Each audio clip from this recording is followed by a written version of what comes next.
The final battle in the New York gang war is ready to be held. Who will win? Who will lose? And who will change sides before it's all said and done? Well, let's hop into the pages of Amazing Spider-Man issue number 43 and find out together, shall we? So then, as the comic opens up, we see that Spider-Man has actually gone to the hospital room of Randy Robertson to try and speak comfort to him in this dark time, saying that he'll stop at nothing to get Randy justice and that Peter is really out there fighting for him right now, which is the most ridiculous attempt to try and refocus this story on Spider-Man I think I have ever seen. Let us not forget, Randy only incidentally stumbled into this whole gang war storyline by trying to repeal Fisk's law, which he only really tried to repeal because things weren't working out with him and his wife at the moment. Spider-Man was also pretty indifferent to the whole Fisk's law thing because it didn't really outwardly affect him, and he wasn't around to protect Randy even when he did started getting a bunch of targets painted on his back. But you know, Spider-Man really cares, and he really wants to remind you how much he cares going into the big final battle in Central Park. As we had seen at the end of the previous issue, the battle lines have been drawn for Madame Masque and Janice the Beetle, and all of their forces have decided to take positions across from each other like this was the end of Lord of the Rings or something. Now, despite only becoming more and more villainous as the story has dragged on, Beetle actually goes out of her way to once again try and pursue for peace, getting Madame Masque to step down now and stop any unnecessary bloodshed. But of course, Masque can't be dissuaded. She's come this far and she's not going to stop now, especially not after screwing over SpiderMan and her own father, Count Nefario, who for some reason are actively fighting on her side. Is that bad writing, or did I legitimately miss a tie-in or something? I mean, I guess the Magia is all about strength and the strongest should lead.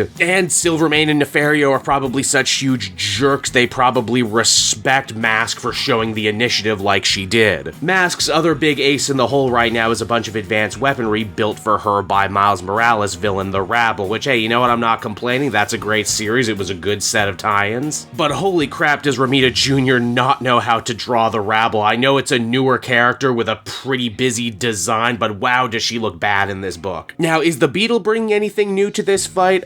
Not really. I mean, she recruited Digger a couple issues back, and I guess he's a pretty good addition to her squad. They make it seem like he has an axe to grind with Madame Masque and her people, but it was the Rose who screwed him over, and the Rose didn't even really screw him over, he just kind of left when the going got tough. The bad guys tear into each other for a little bit when eventually Spider-Man and his coalition of good guys make the scene, and oh man, if it felt weird before how Peter Parker has slowly but surely been pushed into the background of every Spider-Man story for the last couple arcs, let me tell ya, it feels even weirder, almost downright hilarious when Spider gets all aggro on Madame Masque in the fight, saying, "I'm going to end this, I'm taking the fight right to her." Even though the two have basically not interacted all story long, yeah, I guess she was the reason that Randy ended up getting shot and everything. And she's the reason this gang war has started and why so much of New York is in flames right now. So Spider-Man should be mad at her, but there is just so little actual dramatic tension between these two characters because their motivations are literally worlds apart and have been. Legitimately, this whole big fight wasn't building up to Masque versus Spider-Man, it was Masque versus the Beetle. Now, does anything else worth of note actually happen within the fight? Yeah, we get some fairly interesting rematches from the tie-ins. Miles has it out with the Rabble once again. Spider-Woman takes it to Nefario. Tombstone actually gets a chance to duke it out with Shotgun, the guy who shot him all the way back in the wedding issue and basically planted the seeds for the gang war in the first place. And it's during that fight something actually kind of interesting happens. You see, Lonnie manages to wipe off that magic tattoo that Masque was using to control Shotgun, and we actually get a better understanding of that whole secret mission he was doing before he got brainwashed. Apparently, he was sent in by the American government to assassinate all of New York's major gang leaders. Holy shit, that is a much bigger revelation than anyone in this story actively gives it credit for. Here's the thing though, Tombstone originally wasn't on Shotgun's hit list because the government didn't see him as a threat anymore. He was getting older, he was calming down. However, his daughter Janice was actually finding herself in the hot seat. She was on the come up, she was poised to actually become a major gang leader herself. And it's only right here, right now at the very end does Tombstone end up having a horrible realization, and that is whoever ends up winning the gang war will officially become public enemy number one and probably be marked for death. Meaning the only way that Lonnie Lincoln can actually save his daughter Janice is by actively fighting her. First he tries to talk her down, but it's made abundantly clear that Janice isn't going to listen to him. Now when that doesn't work, he actively clips her wings, vowing to enter the gang war himself and actively win to try and save his daughter from a horrible horrible fate. And so that was Amazing Spider-Man issue number 43, everybody, and overall it was mostly forgettable right up until the very end. Seriously, I've never seen such a big battle hit so lacklusterly, mainly because we really have no reason to care about who's fighting, why they're fighting, and who's gonna ultimately win. That is, of course, until Tombstone himself actively gets involved, because he's probably the only character in this entire story besides Janice herself who's had an actual arc and has actual skin in the game.